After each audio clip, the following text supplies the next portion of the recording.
ಅವ್ರು ಇನ್ವೆಸ್ಟಿಗೇಷನ್ ಮಾಡೋದಕ್ಕೆ ಮೊದಲೇ ನಾನು ಮಾತಾಡೋದು ತಪ್ಪಾಗುತ್ತೆ. ಆದ್ರೂ ಕೂಡ ಔಟ್ ಆಫ್ ಪಬ್ಲಿಕ್ ಕನ್ಸರ್ನ್ ನಾವು ಹೇಳೋದೇನಂದ್ರೆ ಈ ತರ ಕೆಲವರಿಗೆ ರಾಯಲ್ ಟ್ರೀಟ್ಮೆಂಟ್ ಸ್ಪೆಷಲ್ ಟ್ರೀಟ್ಮೆಂಟ್ ಕೊಡೋದು ಖಂಡಿತ ತಪ್ಪು. ಅದರಲ್ಲೂ ಮರ್ಡರ್ ಕೇಸಲ್ಲಿ ಇರೋರು ಯಾರನ್ನ ದೊಡ್ಡವರಾಗಿರ್ಲಿ ಚಿಕ್ಕವರಿರ್ಲಿ, ಒಬ್ರಿಗೊಂದು ಕಾನೂನು ಇನ್ನೊಬ್ರಿಗೆ ಇನ್ನೊಂದು ಕಾನೂನು, ಡೆಫಿನೆಟ್ಲಿ ನಾವಂತೂ ಅದನ್ನ ಒಪ್ಪೋದಿಲ್ಲ.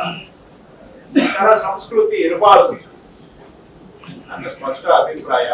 ಇದು ಏನಾಗಿದೆ ಅಂತ ನಮ್ಗೆ ಇನ್ನು ಗೊತ್ತಿಲ್ಲ ಸ್ಪಷ್ಟವಾಗಿ. ಅವರು ತನಿಖೆ ಮಾಡಿ ಈ ತರ ಘಟನೆ ನಿಜವಾಗಿ ನಡೆದಿದೆ ಆದ್ರೆ ಅದಕ್ಕೆ ಯಾರು ಈ ತರದಕ್ಕೆಲ್ಲ ಅಲೋ ಮಾಡಿದ್ದಾರೆ ಅವ್ರ ಮೇಲೆ ಕ್ರಮ ತೆಗೆದುಕೊಳ್ತಾರೆ ಡಿಜಿಪಿ ರಿಸರ್ವ್ಸ್ ಅವರು ಅಂತ ಅವ್ರ ಮೇಲೆ ನಾನು ವಿಶ್ವಾಸ ನಂಬಿಕೆ ಇಟ್ಕೊಂಡಿದ್ದೇನೆ. ಈ ತರ ಬಿಡಬಾರ್ದು.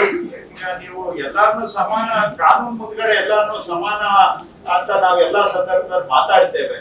ಅದು ಈ ಸಂದರ್ಭದಲ್ಲಿ ಕೂಡ ಜಾರಿ ಆಗ್ಬೇಕು. ಕೆಲವು ಸಂದರ್ಭದಲ್ಲಿ ಕೋರ್ಟ್ಗೆ ನಾವು ಕೇಳ್ಕೊಂಡು ಕೆಲವು ಪ್ರಿವಿಲೇಜಸ್ ಅನ್ನ ತಗೊಳ್ಬಹುದು, ಅದು ಕಾನೂನಲ್ಲಿ ಅವಕಾಶ ಇದೆ. ಅದನ್ನ ಬಿಟ್ಬಿಟ್ಟು ನಮ್ಮ ಮರ್ಜಿಗೆ ತಕ್ಕ ಹಾಗೆ ಸ್ಪೆಷಲ್ ಈ ತರ ಎಲ್ಲ ಕೊಡೋದು